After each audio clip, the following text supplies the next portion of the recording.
여러분들께서는 지금 인사청문회는 지금 어떻게 보고 계십니까? 두 분 모두 방송을 워낙 많이 하시니까 실시간으로 정보도 파악하시고 하실 것 같아요. 자, 김준일 평론가 얘기부터 좀 들어보겠습니다. 인사청문회요? 약간 죄송합니다. 그 민주당 지지자들 그리고 이제 범진보 진영 분들의 기류 변화가 살짝 있는 것 같아요. 그러니까 제가 이렇게 댓글도 보고 뭐 물어보기도 하면은, 그러니까 지금 가장 문제가 되는 게 강선우 그리고 이진숙 두 사람이잖아요. 네. 그러니까 밀리면 안 된다. 이렇게 좀 그리고 그 정도 낙마할 정도의 흠결이 아니다라고 또 말씀하시는 분들도 있고 기회를 줘야 된다라는 분들도 있는데, 약간 더 최근에 이제 비율을 제가 뭐 어느 정도까지 모르겠으나 조금씩 더 늘고 있는 게 이재명 대통령 국정 운영에 부담을 주지 않는 게 좋겠다. 좀 자진 사퇴하는 게 어떻겠냐. 이런 게 살짝 늘더라고요 지금. 이게 기류 변화가 조금 있어요. 기류 변화 있다. 네. 그러니까 결국 두 명 같아요. 이진수, 강선우 후보자 두 사람으로 이제 포인트가 몰리는 것 같은데, 그래서 저는 뭐 사실은 비슷한 분위기가 감지되는 것 같아요. 특히 두 사람은 이제 특히 강선우 후보자 같은 경우는 어제 오늘 계속 보면 좀 사퇴 쪽으로 이제 기울어진다는 모양새거든요. 근데 이제 대통령실에서는 공식 의견은 아직 별 그거 없다. 사퇴 없다라고 이제 오늘 아침에 나온 상황이고, 저는 조금 더 봐야 되지 않나 생각이 들어요. 제가 느끼는 건 좀 사람 감정적 부분도 있는데, 아주 지난 예전에 그 뭐 김행 이런 사람 얘기하기 좀 그렇지만 결정적인 어떤 아주 강력해 보이는 거는 뭐 좀 지금도 뭐 센 것도 있지만 그런 거는 아직 덜 나온 거 아니냐. 덜 나온다는 이런 의미로 얘기한 게 아니에요. 아직 안 나온 거 아니냐. 그렇다면 뭐 지금 단계라면 이렇게 임명을 하더라도 큰 문제가 없다고 전 생각도 드는데, 근데 여론이라는 게 좀 무서워서 조금 지켜봐야 될 부분 아닌가 생각이 듭니다. 관련해서 제가 어제 민주당 의원들 조금 다 연락을 좀 해봤어요. 근데 이제 제일 많이 나오는 얘기는 뭐냐면, 특히 여성 의원들은 이런 얘기를 하시더라고요. 다 떠나서 엄마라면, 대한민국에서 애들 키우는 엄마라면, 그러니까 이제 저희처럼 일하는 엄마들은 오히려 더 학교 엄마들을 많이 만나요. 왜냐하면 또 정보에 소외될 수가 있기 때문에 그 무슨 뭐 일로 누가 만나자 바빠요라고 한 다음에 엄마들 카페에서 만나서 어머 얘 어때요? 막 이런 걸 듣는단 말이에요. 제가 솔직하게 말씀드리면. 근데 기본적으로 그냥 엄마라면 알 수 있는 것도 모른다고 얘기를 하니, 근데 그런 사람을 교육부에 특히 공교육 수장에 앉힌다고, 이건 좀 아니네. 그래서 아이의 깜이 아니다. 이진숙 후보자에 대해서 아이의 깜이 아니다. 이제 이런 얘기를 하시는 분이 있어요. 그러니까 최소한 수다라도 한 번쯤 떨어봤을 법한 이슈에 대해서 이렇게 모르나? 이건 좀 아니다. 그래서 심지어 민주당의 한 고위 관계자는 저한테 어떤 얘기를 했냐면, 이진숙 꼴도 보기 싫다. 빨리 그만둬라. 이렇게까지 얘기를 해요. 그래서 의원님께서 직접 뭐 하시면 어떻겠어요? 그랬더니 제가요? 장 기자님이 좀 해주세요. 막 이렇게 얘기를 하고요. 강선우 의원은 어떻게 하면 좋겠습니까? 라고 하니까 진짜 너무 안타깝다. 어쩌지? 문제는 있어 보이고 사퇴는 맞는데 누가 말할 건데? 나는 말 못해. 나는 진짜 말 못해. 그리고 이번에 사퇴하면 정치 인생도 정치 생명 끝나요. 그게 가장 제가 그래서 졸지 얘기한 게 국회의원도 못해 이제. 아무것도 못해요. 그러니까 이 사람이 그걸 포기할 수가 없어요. 그렇죠. 다음 공천도 100% 어려운데 이걸 동료 의원들이 어떻게 말을 하냐는 거야. 우리는 말 못해. 우리는 절대 말 못해. 누가 강선우한테 그 말 할 거야. 나한테는 못해. 기자님이 하세요. 왜 나한테 그래?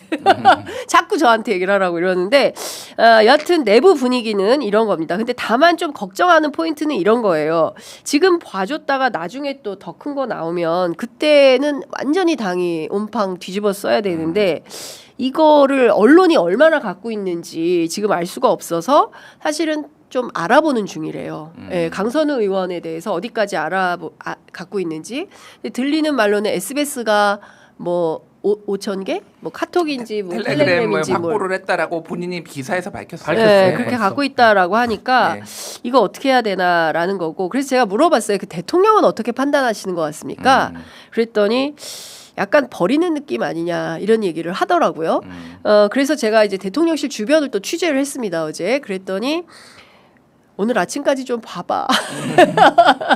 오늘 아침까지 좀 봐줘. 이렇게 얘기를 하는데 자 모르겠습니다. 두 후보자에 대해서 대통령실이 어떤 결정을 할지 봐야 될 것 같습니다. 그 밖에 다른 후보들은 어때요?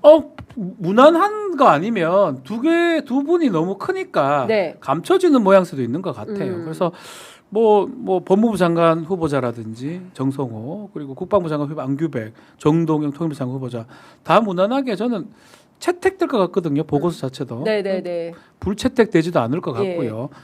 대부분 뭐 무난하게 저는 통과할 것 같은데 두 사람이 이제 문제인데 두 사람한테만 포인트가 맞춰요. 국민의힘도 사실은 이런 말씀 좀 죄송하긴 한데 야당 오랜만에 해석하는지 몰라도 잘 공격은 잘 못하더라. 김민석 총리 때도 좀 그랬고 네. 그러다 보니까 이 두 개의 포인트 맞출 수밖에 없고요.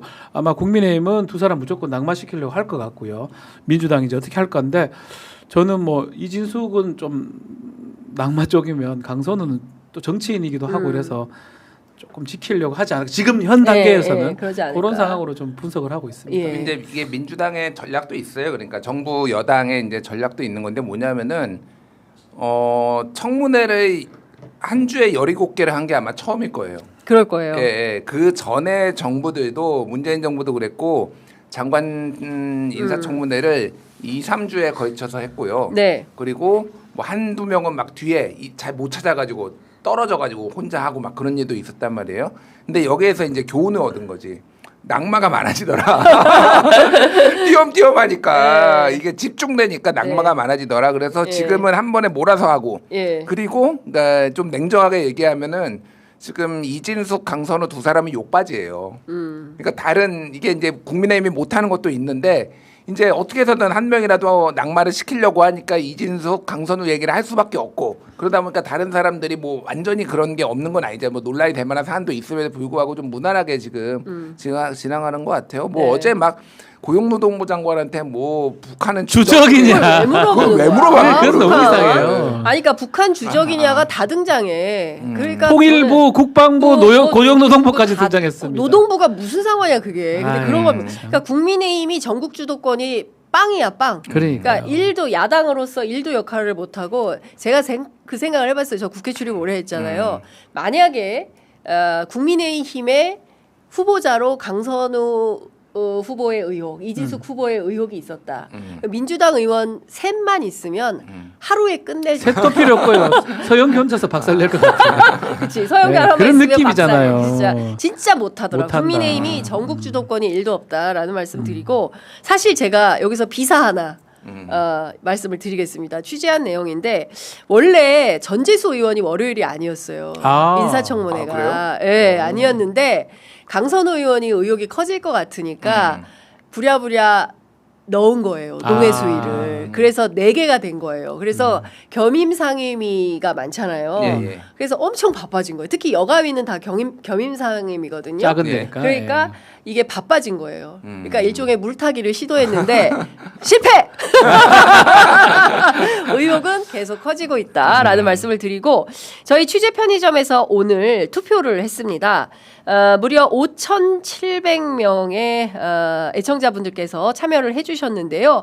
이진숙 교육부 장관 후보자의 거취 어떻게 생각하십니까? 라는 질문에 대해서 사퇴해야 한다 78%, 임명해야 한다 21%로 기록이 됐다는 말씀 드리겠습니다. 마음 비슷한가 봐요. 그러니까 비슷해요. 이게 좀만 더 짧게 말씀드리면은 그러니까 가장 중요한 거는 이재명 정부의 성공이잖아요. 지금. 네, 맞아요. 사실은 나머지는 장기판의 말들입니다. 어떻게 보면은 뭐 이진숙 그리고 언제 봤다고 뭐 그러니까. 여기 지지자분들은 특히 이진숙은 언제 뭐 처음 본 사람인데. 듣보잡이죠. 듣보잡이 그분 뭐 그분의 나름의 커리어가 있겠지만 근데 그러니까 국민들이 추천했다는 거 아니에요? 국민청원으로. 아니, 근데 그것도 확인하기 어려운 것 같아요. 그거는 다 합니다. 자기들끼리. 근데 얘기 안 했나? 나한테도 추천해달라고 그때 엄청 왔어. 이 사람 저 사람이 나한테. 진짜? 나도 추천해줘라. 추천해주라. 그러니까 뭐 그거는 그렇게 할 수 있는 거고. 그래서 이진숙 아니면은 정말로 이 정권이 흔들리고 이진숙이 아니면은 교육 정책이 안 되는 거냐를 냉정하게 볼 필요는 있어요. 그러니까 압력을 이게 쌓이고 쌓이면은요 어쨌든 또 나중에 공격 소재가 되고 이렇게 되거든요. 그래서 일종의 압력이 있으면은 살짝 빼줄 필요도 있다. 윤석열이 야당한테 밀리면 끝장이다. 그 기조를 가지고 이태원 참사 났는데도 이상민 사퇴하라고 하는데 정치적 책임을 왜 쳐? 법적 책임을 져야지. 뭐 이러면서 버티다가 이게 터진 거거든요. 그러니까 적당히 관리해 줄 필요는 있다라고 좀 봐요. 그렇죠. 예. 저는 그러니까 문재인 정부의 윤석열 검찰총장 후보자의 인사청문회를 민주당이 반면교사로 삼아야 된다라고 생각합니다. 내란까지 일으켰어요. 예.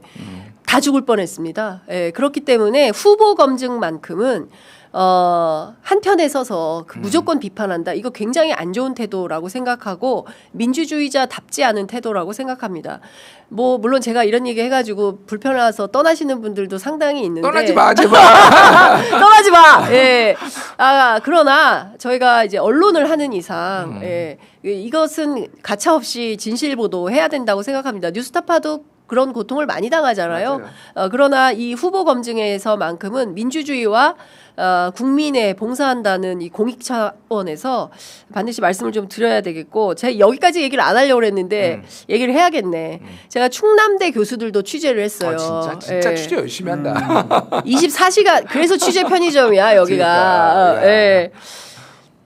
학교에 100년 된 소나무 밭이 있대요. 예. 충남대학교에. 예. 근데 이분이 건축공학 전공자잖아요. 맞아요. 총장 시절에 거기다 그걸 다 걷어내고 건물을 짓겠다고 했다는 거야. 그래서 난리가 났대요.